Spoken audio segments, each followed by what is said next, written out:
சென்னையில் ஒரு வீடு அப்பா, வாடகைக்கு புது வீட்டுக்கு கிடைக்கிறது எப்ப போவோம்? எவ்வளவு கஷ்டம் தெரியுமா? சீக்கிரம் போவோம். வாங்க பார்க்கலாம். இந்த வீடு காலியா இருக்கு, கேட்கலாமா? ஆமா போகலாம். சொல்லுங்க, என்ன விஷயம்? ஓடு பார்த்தோம், வீடு காலியா இருக்கா? நீங்க மொத்தம் எத்தனை பேரு? குழந்தையோட சேர்த்து 3 பேர் சார். குழந்தை இருக்கா? அப்போ செட் ஆகாது. தண்ணி அதிகமா செலவாகும், செவுர் ஃபுல்லா கிறுக்கி வச்சிருவாங்க. நீங்க வேற வீட பாருங்க. அம்மா, வீடு காலியா இருக்கா? இருக்கு, ஆனா சில கண்டிஷன். நான்வெஜ்ஜ சமைக்க கூடாது, சொந்தக்காரங்க வரக்கூடாது, சுவத்துல ஆணி அடிக்க கூடாது. நாங்க வாடகை கொடுத்துதானே குடிவரோம், இப்படி சொன்னா எப்படி? இஷ்டம் இருந்தா பாருங்க, இல்லனா கிளம்புங்க. என்ன இவங்க இப்படி சொல்லிட்டு போறாங்க? சரி, வா, வேற எங்கேயாச்சும் பார்க்கலாம். அம்மா, வீடு காலியா இருக்கா? இவங்கள பார்த்தாலே தெரியுது, இவங்க நம்ம ஆளுங்க மாதிரி இல்ல. இப்பதான் ஒருத்தங்க அட்வான்ஸ் கொடுத்துட்டு போனாங்க, நீங்க வேற இடம் பாருங்க.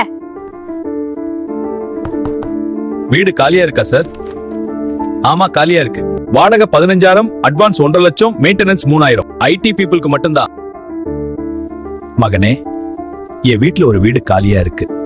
நீங்க ரொம்ப நேரமா அலைஞ்சிட்டு இருந்ததை நான் பார்த்துட்டு தான் இருந்தேன். இதே வீடு தான். உங்களுக்கு இந்த வீடு பிடிச்சிருந்தா நீங்க இங்க தாராளமா குடி வரலாம். உங்களுக்கும் இந்த மாதிரி அனுபவம் இருந்தா வீடியோக்கு லைக் போட்டுட்டு சேனலை சப்ஸ்கிரைப் பண்ணிட்டு கமெண்ட்ல சொல்லுங்க. வீடு தேடிட்டு இருக்கோம், உங்க ஃப்ரெண்டுக்கும் ஷேர் பண்ணுங்க.